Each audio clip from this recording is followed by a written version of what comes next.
Pope Francis is wrapping up his two-day unity tour of Egypt by celebrating Mass at a stadium in Cairo this morning.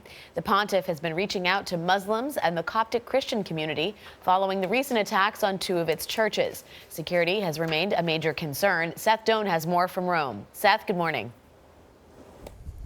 Good morning. On this trip, the Pope has emphasized interfaith dialogue, brotherhood, and has called for an end to religious violence.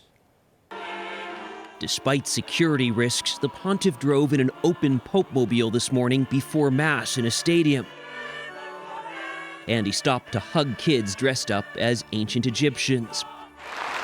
But it was this embrace between Pope Francis and the Grand Imam of Al-Zahar on Friday that showcased the main message of this mission: unity of religions.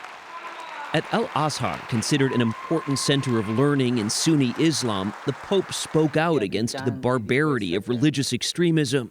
Those who are different, the Pope noted, either culturally or religiously, should not be seen or treated as enemies. The Pope has tried out a little Arabic on this trip, regularly wishing Assalamu alaikum or peace be with you to his Arab audience.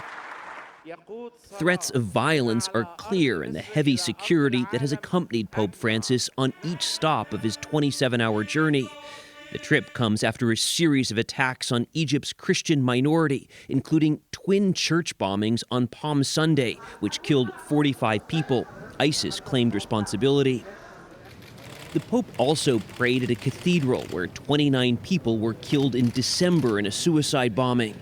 And he met with Egyptian President Abdel Fattah el-Sisi, who welcomed Francis's message of hope and peace, which was underlined with posters hung in Egypt's capital. The Pope also sends a message in the car he has driven in this case a small Fiat, which is unarmored. And Anthony, at times he's rolled down the window to greet passers-by. It is his way of appearing a little closer to the people. Wow, Seth Doane in Rome. Thank you, Seth.